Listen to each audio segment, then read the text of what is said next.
Remy, welcome to Tech Trends. Yeah, good to see you. What's your opinion of the cybersecurity landscape today?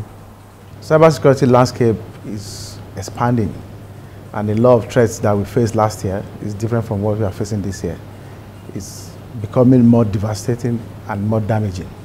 And in Nigeria? In Nigeria, we face two types of threats.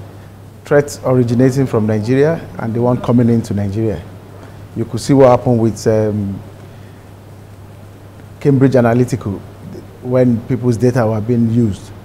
They wanted to use it to influence the election of 2015. That's on one hand. On the other hand, the kind of threat emanating from Nigeria, kind of cyber crime emanating from Nigeria is becoming large and voluminous. Now, do you think we have the capacity to withstand a major cyber attack? At the moment, it doesn't seem so, because the control is not in place, the legislation is not in place, the capacity is not there in terms of human capacity. So it's going to be unlikely for us to be able to withstand a major cyber attack. Some experts have proposed the need to have a cyber security army. What's your opinion? Yeah, I won't call it a cyber security army, but we need a defense force. Although some other countries, they have a defense force and attack force. Some rogue nations are even, collecting information about other countries, trying to attack them. But we need a defense force. We need the cyber security units within the country that will be able to protect even the governments and organizations. Well, you call them rogue nations, but are they not just normal nations trying to get intelligence to protect themselves? So there are some rogue nations actually that are sending malware. If you remember the last ransomware, WannaCry, that was a nation that was fingered in that particular attack. So that kind of nation should be regarded as a rogue nation.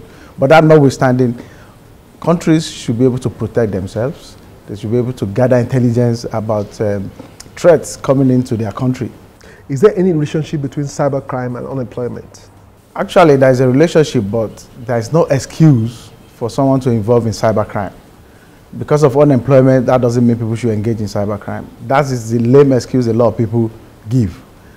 For instance, we have a lot of sharp, young, agile youths, agile Nigerians that are involved in app development, IT startups. These are the areas we should be focusing on rather than getting involved in cybercrime. So I won't really agree that it's because of unemployment that is leading to a rise in cybercrime. It's just the mentality in this country. Get rich quick. We've seen a situation whereby parents buy laptops for their kids to involve in cybercrime. So it's the society that is encouraging cybercrime and not because of unemployment. A report by Palo Alto Networks alleged that some Nigerian hackers sent about 17,600 mails to various organizations all over the world.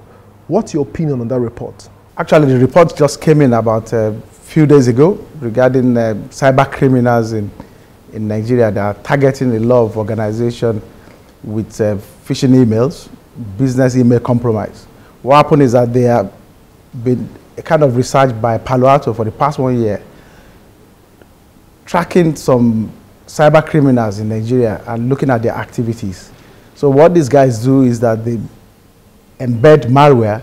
They have been using about 15 different families of malware, embed it in their email, send it to organizations, and once they click on those links, download the malware in their system, they start to steal a lot of information, wire money from one account to the other, which is popularly known as wire in Nigeria. And apart from Palo Alto, there was another report recently by SecureWorks regarding Nigerian cyber criminals targeting marine industry. So this is known. There is a lot of international focus on Nigeria in terms of cyber crime activities. How can we be sure about this report? Isn't this just a case of giving the dog a bad name? No, these reports are genuine. They are accurate. They are not giving a dog a bad name. So what do you suggest we do as a country? Basically, it's on both sides. There is a need for regulation